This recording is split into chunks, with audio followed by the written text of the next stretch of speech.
ಈಗ ಕಾಂಗ್ರೆಸ್ ಪಾರ್ಟಿ ಅವ್ರ ಮೂಲಕ ಹೇಳಿಸಿದೆ, ಒಂದು ವಿಷಯಾಂತರ ಮಾಡಬೇಕು ಅನ್ನೋ ಸಂಚು, ಒಂದು ಟೂಲ್ ಕಿಟ್ ರಾಜಕಾರಣದ ಭಾಗವಾಗಿ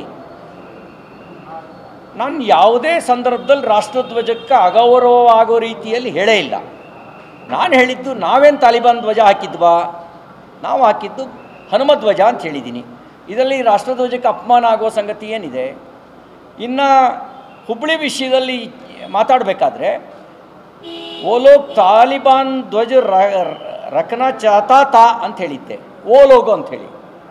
ತಾಲಿಬಾನ್ ಧ್ವಜ ರಖನಾ ಚಾಹತಾ ತಾ ಅಂತ ಹೇಳಿದ್ದೆ. ನಾನು ರಾಷ್ಟ್ರಧ್ವಜದ ಬಗ್ಗೆ ಎಲ್ಲಿ ಮಾತಾಡಿದ್ದೀನಿ? ಅಪಮಾನ ಆಗಂಗೆ ಎಲ್ಲಿ ಮಾತಾಡಿದ್ದೀನಿ?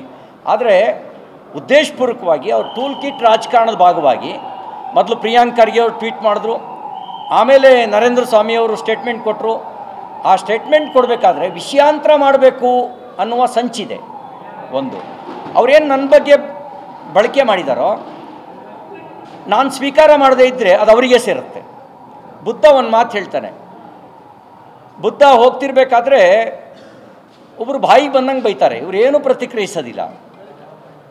ಒಬ್ಬ ಶಿಷ್ಯ ಕೇಳ್ತಾನೆ ಬುದ್ಧನಿಗೆ, ನೀವು ಏನೂ ಪ್ರತಿಕ್ರಿಯಿಸಲಿಲ್ವಲ್ಲ ಯಾಕೆ ಅಂತ. ಅವಾಗ ಹೇಳ್ತಾರೆ, ಈಗ ನೀನು ನನಗೇನೋ ಭಿಕ್ಷೆ ಕೊಡೋಕ್ಕೆ ಬರ್ತೀಯ, ನಾನು ಸ್ವೀಕಾರ ಮಾಡಲ್ಲ, ಅದು ಯಾರಿಗೆ ಸೇರುತ್ತೆ ಅಂತ ಕೇಳ್ತಾರೆ. ಅದು ಅವರಿಗೆ ಸೇರುತ್ತೆ.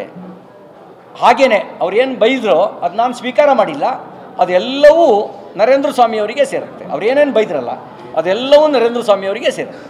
ನಾನು ಸ್ವೀಕಾರ ಮಾಡಿಲ್ಲ, ಅದನ್ನು ವಾಪಸ್ಸು ರಿಜೆಕ್ಟ್ ಮಾಡಿದ್ದೀನಿ. ಹಾಗಾಗಿ ಅದು ಅವರಿಗೇ ಸೇರುತ್ತೆ. ಮತ್ತು ಯಾರಿಗೆ ಯಾವುದ್ರ ಬಗ್ಗೆ ಅನುಮಾನ ಇರುತ್ತೋ ಅವರು ಅದ್ರ ಬಗ್ಗೆ ಇನ್ನೊಬ್ಬರ ಮೇಲೆ ಮಾತಾಡ್ತಾರೆ.